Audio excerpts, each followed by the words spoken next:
Democrats on the House Oversight Committee are releasing brand new photos from the estate of the late convicted sex offender, Jeffrey Epstein. And they show powerful figures like President Trump, Trump advisor Steve Bannon, and former President Bill Clinton. None of those released images depict any sexual misconduct, nor are believed to depict underage girls.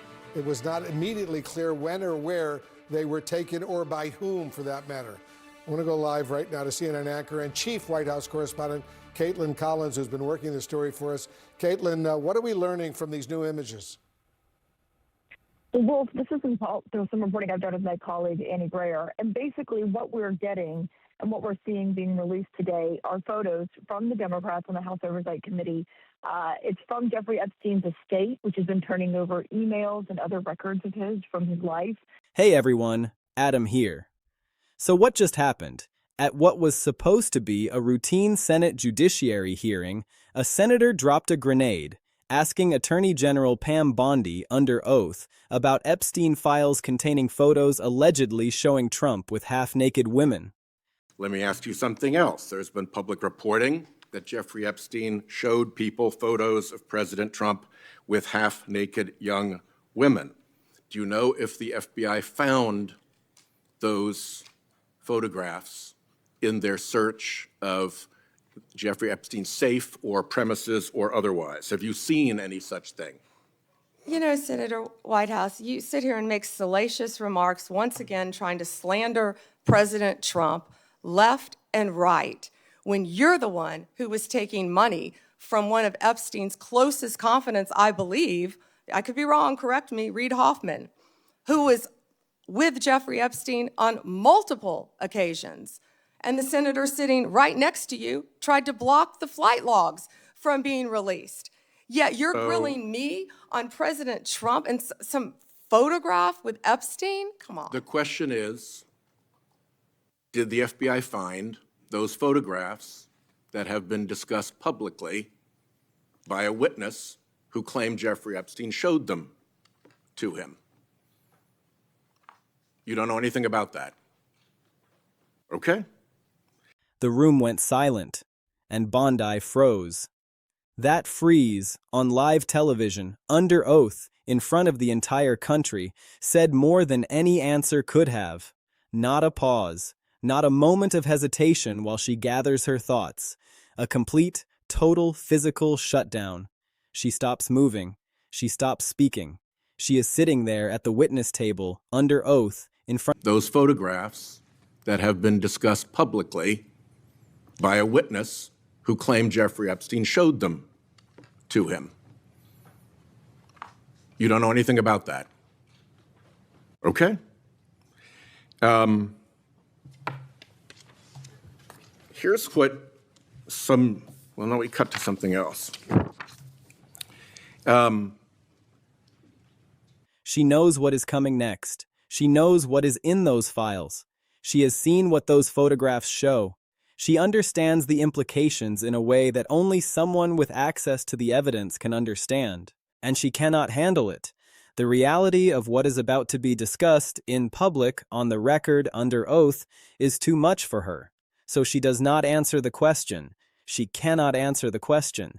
Instead, she erupts, emotionally, uncontrollably. She starts deflecting in every direction.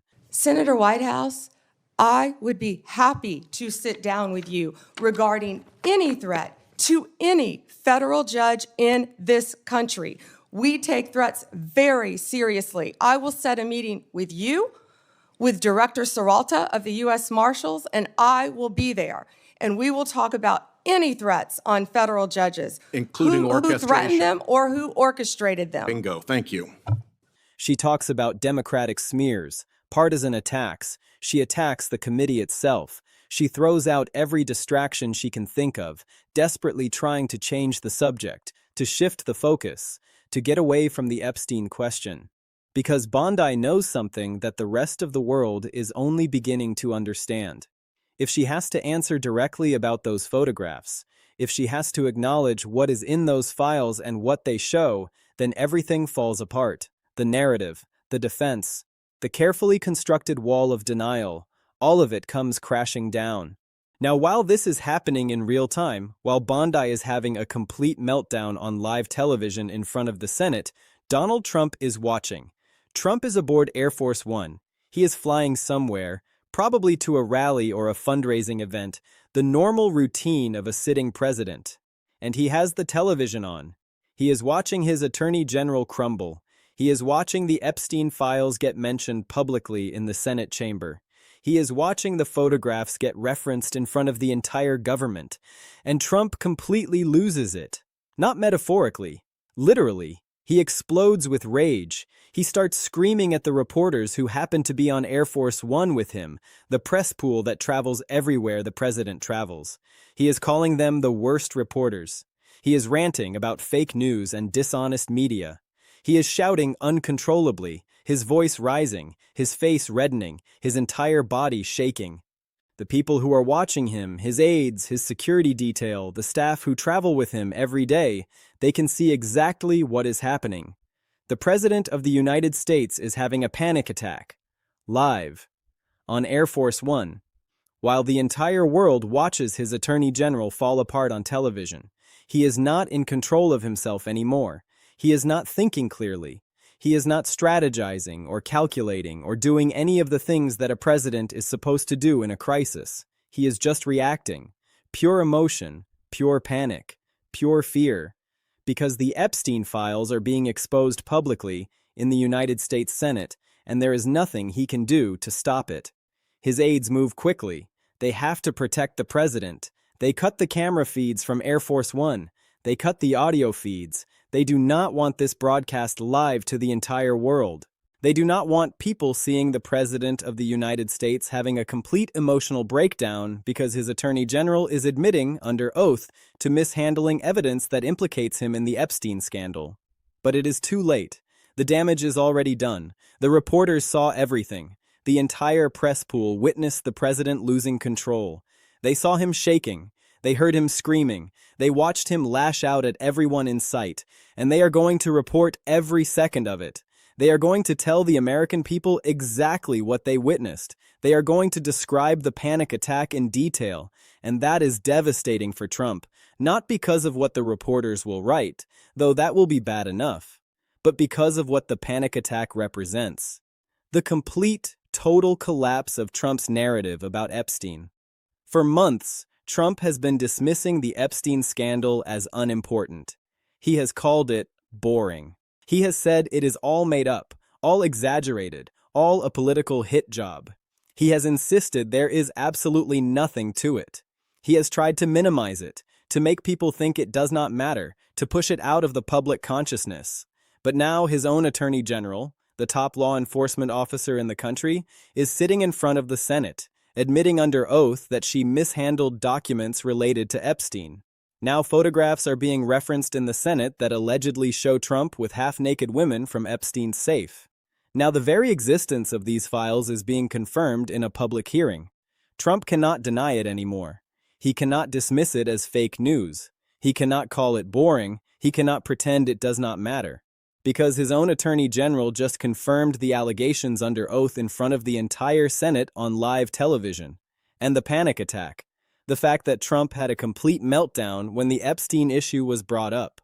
That proves something absolutely crucial. That proves Trump is terrified. That proves Trump knows these files are extremely damaging. That proves Trump understands the serious implications of what is in those photographs and those documents.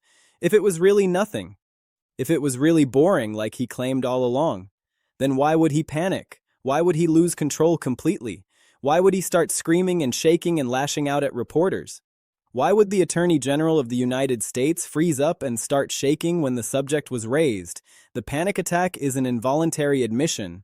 It is Trump's body and his emotions telling the truth, even though his carefully crafted words have been lying. The panic attack shows that Trump is absolutely terrified of what those Epstein files contain. The panic attack proves what everyone suspected, but could not prove until now. Let me take you deeper into what actually happened in that hearing room, because the details matter. Bondi was testifying about routine Justice Department matters, her record, her conduct, the normal oversight functions of the Senate Judiciary Committee, Then a senator, and pay attention to which party that senator belonged to because it matters, brought up the Epstein documents, not as a side comment, not as a passing reference, as a direct question, a direct challenge, a demand for answers under oath. And Bondi could not handle it. She started talking about how the documents were mishandled by her predecessors. She started blaming everyone except herself. She started attacking the motives of the people asking the questions. She tried everything, anything, whatever it took to avoid answering the actual question about what those photographs show and who is in them.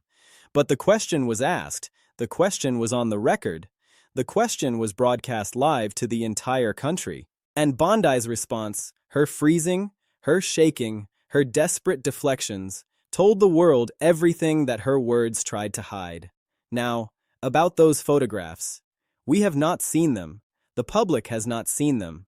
They are still being withheld, still being fought over in court, still being protected by people who have every reason to keep them hidden. But we know they exist. We know they were recovered from Epstein's safe.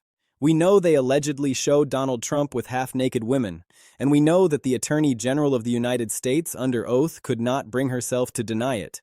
She did not say the photographs are fake. She did not say they do not show what people claim they show. She did not say Trump is not in them. She froze, she shook, she deflected, she attacked the questioners. She did everything except deny the substance of the allegation. That is not the behavior of an innocent person. That is not the behavior of someone who knows the photographs are harmless. That is the behavior of someone who has seen the photographs and knows exactly how damaging they are. Now let me take you to Air Force One, because what happened on that plane is just as important as what happened in the Senate hearing room. Trump was watching. He saw Bondi freeze.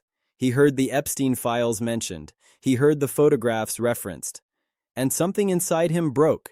He started screaming at the reporters, not asking them questions, not making statements, screaming at them, calling them names, accusing them of being the worst in the world. His face was red. His hands were shaking. His voice was cracking with rage and fear. The aides who were with him, the ones who have seen him in every kind of situation, from rally highs to legal defeats, later described it as unlike anything they had ever witnessed. They said he was not himself. They said he seemed to be having a panic attack in real time. They said they had to physically intervene to cut the feeds because they were afraid of what the cameras would capture next. Think about that.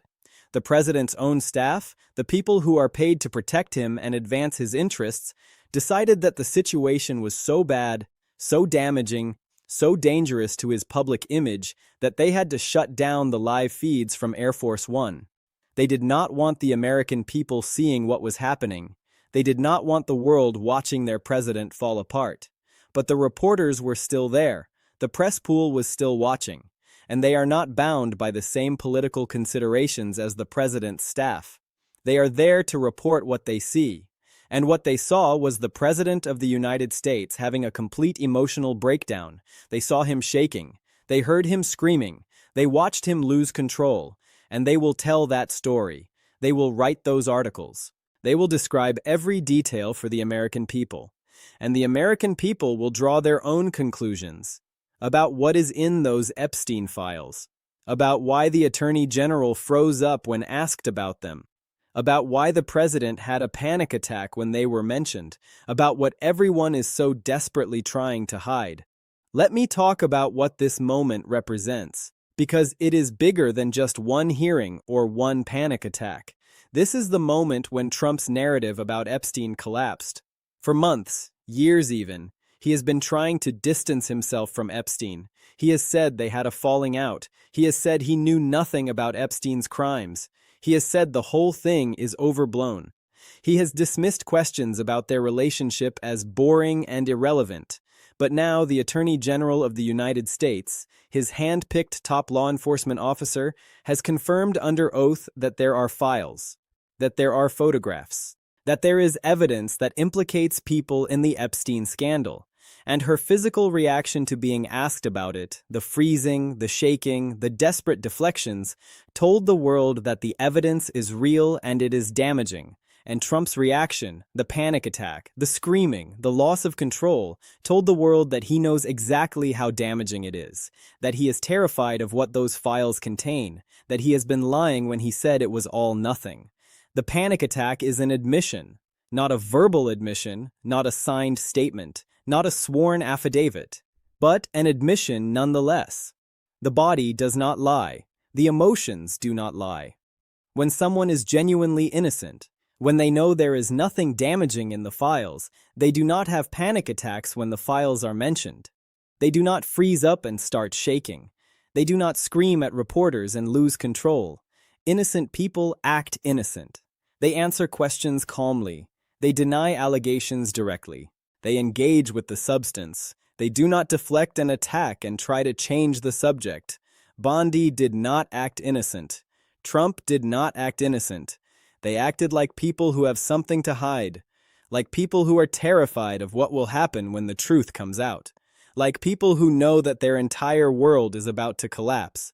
And that is why this moment matters so much, not because of what was said in the hearing room, though that was bad enough, but because of what was revealed by the reactions, because of what the panic attack tells us about what Trump knows and what he fears.